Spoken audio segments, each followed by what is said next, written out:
Alright guys, let's talk about it. The Kashtira deck is just out of control. This is way too broken. We're going to be showing off in this replay over here. It is a 2-card FTK. The blue eyes are just here for memes. So I've been talking about this deck for a while, saying how overpowered this deck is. And someone over on Twitter by the name of Ben Poco, he actually showed off a combo where you can actually FTK your opponent by decking out. So when I dropped the first few videos, a lot of people were like, dude, I can just play Winged Dragon Raw Sphere mode. I can play Lava Golem. Well, now that's no longer an option, as if you want to, you can play a FTK variant. A lot of these cards in the deck, by the way, are memes. Don't think like, oh, I need to play Blue Eyes or any of the weird like vanillas that you see. It's just so they can showcase that you can pull off a 2-card FTK with this deck by deck out. So your opponent really can't do too much against this, unless of course they happen to open up with hand traps, which this deck technically, they only need 2 cards. The other 3 cards in their hand can be like anti-hand traps, right? At the end of the day. Now it does run what I would consider some obscure cards, but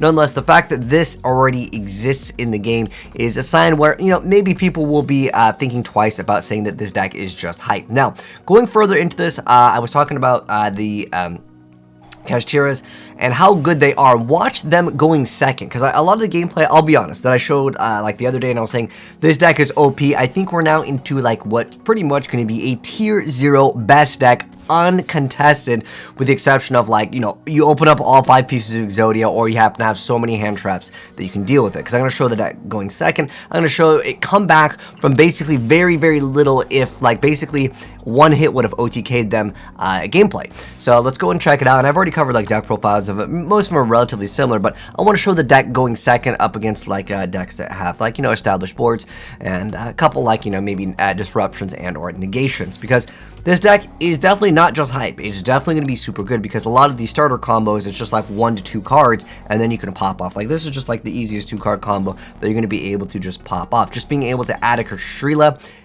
really, really good with the effect of the brand new Prime Planet Parasos over here. So a lot of times it ends up being the same thing. It's the going to Shangri-La, and then you either can stall your opponent, or you're able to target a card in the field, because remember, you get to pop a card. And even in this scenario over here, this number 89 Diablos is what really enables this deck to be like broken levels. The deck doesn't even need this though. That's what's crazy. This does enable like the FTKs though, as it just starts banishing cards equal to the number of cards that are already like gone. So pretty much you'll be able to get rid of everything that your opponent has, and they can't really do too much about it, because if you were to think, oh, I can draw that out, bro, he's gonna like get rid of half of your deck. It's just gonna get straight up banished face down, which usually means there's no coming back from it. The only exception would be maybe if like you run some weird like variant where like you can do damage to this guy. Just like, dude, I can't play, dude, there's just too much stuff to actually deal with. And he only had 200 life points. That was a pretty good comeback. Let's watch another comeback over here, once again having the other player go second. So I'm gonna go and swap up the field over here.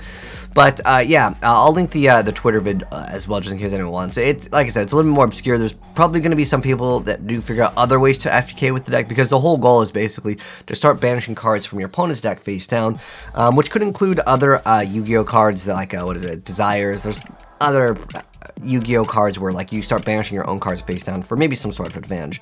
But going into this play over here, he's going to go ahead and have to pay that 600. So he's got 5 monsters off the board, technically 2 spell trap over here. This one does let you have a additional disruption here with the ability to negate potentially, and he's got a Ghost Ogre. Okay, so he's got full field of monsters. He's got a negation / disruption here. This is also one as well, so he's going to activate the Tearlaments Soliac over here, and this card does get stopped. But will he be able to come back? I mean, he's basically at half life points. The guy still has a full board. Of course, he's going to come back. This deck is just, I think, way too powerful, and I think there comes to a point where some people are just like, dude, this is enough in the game. So, yeah, something probably needs to be hit for this deck. Now, it doesn't even need to be number 89 Diablos. Look at this. He ends up making Big Eye, snatch stealing the Dracostapelia, running over the other card, and he's going to go ahead and have to pass.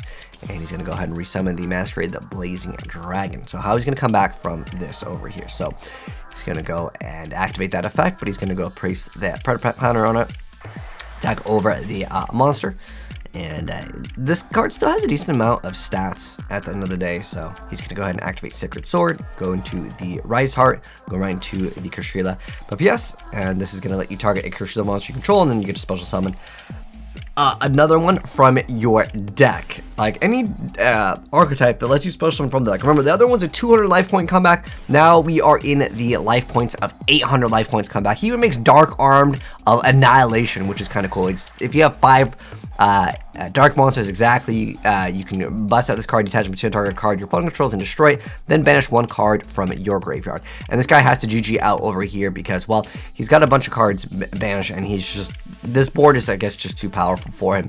The deck can consistently, I would say, beat other players as well.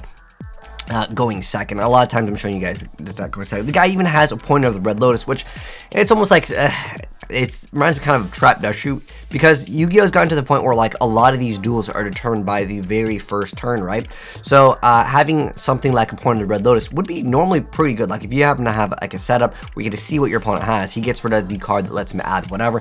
But it doesn't matter. Again, even getting rid of like one of their cards, they still happen to have lots of plays. He even negates that effect, but it doesn't matter. There's just a lot of plays. So the people that are saying that like, oh, if I just open up with like 1 or 2 hand traps, I'm okay. I've already mentioned before, and I've showed gameplay off where the deck can play through 2 to 3 negations. Obviously, when we're going to like 4 negations, then yeah. But if you open up, like, let's say you have your 5 cards, right? If 4 of your cards are all negations to your opponent's plays, and they can follow up the next turn with just 1 more card. If that 1 card in your hand doesn't like OTK, you still at the end of the day lose. And I think that that's kind of the most important thing that I want to highlight and demonstrate in this video. So once again, it's usually kind of the same bread and butter, but let's check it out against Dark Ruler No More. Obviously, this is a pretty good card. Can Dark Ruler No More be able to deal with the, gosh, what is this username? I just read this. Okay, anyways, we're here for the gameplay of the Kashtira over here. So you go Shangri-La, Mind Hacker over here. So it's like kind of like the standard combo, and he's going to get the stop, so he's not going to be able to special summon, and he's going to get all of these effects negated. Now, he still has the Prepare, so he may be able to come back from this. And I also think Dimension Shifter is going to be super, super popular. Any card sent to the graveyard expansion set, it's so good just in general for this deck, because this deck, it doesn't really need the graveyard too much after its like first turn, for the most part. But he's going to go into Gigantic Splight, grab out the Swap Frog, and Swap Frog going to be done with the Tonin, get it banished, go ahead and summon and go for it the Centuria, because this card actually has a huge amount of defense. It's kind of hard for some decks to deal with it, and that stat can actually be increased even further, but he goes for Centuria. It just makes it so if it battles, you can detach material, and it gets to bounce it back to the hand, like a Neospatian Grand Mole. So he's going to go make a Shangri-La once again, because again, if you don't OTK this deck, it's going to come back, it's going to make this card, and if you don't get rid of this card, it's going to keep on lingering. It's going to start locking out these zones, and he's already gone for some of his cards over here. He still has another Elf, he's got another Gigantic, and, well, I guess he didn't actually sort his extra deck. So we've got two more Slights and Elves over here. So the guy actually ends up just surrendering. He's just like, I don't want to deal with this, because like there comes to a point where people will be quitting up against this deck, and I feel like this is kind of the case. I know a lot of people have been complaining about this deck in the community, but yeah, this deck is looking like a potentially tier 0. I'm curious to know what you guys' thoughts on it, because like I said, I saw so many people commenting before when I dropped my first video saying how OP this deck was. Just draw Lava Golem, main deck 3 Lava Golem. It doesn't matter if the deck FTKs you. You literally cannot Lava Golem, you know what I mean? And on top of that, remember, they can banish up to half of your deck in the very first turn, so you may not be able to, you might just lose all of your Lava Golems. I mean, if you banish half of the deck, that's a 50% chance that, like, you just don't get the out, right? You can't draw the out, right? But anyways, that's it for the video. Let me know, guys, your thoughts on this. What would you guys actually ban in this? I think Diablos has to be banned, but even if you ban this, the deck can still, like, win. This just, like, this still cuts out, like, the FTK potential, I would say, and I think that that's a good thing at the end of the day. But anyways, thanks for tuning in. If you guys enjoyed the video, drop a like on it. If you're new here and you want to see more, I did just recently drop another video on them, so check the pinned comment. It'll be, like, the most recent video that I uploaded talking about how OP this deck was, in case you guys want the deck profiles for this. But anyways, I'll catch you guys in the next video. Take care. Peace.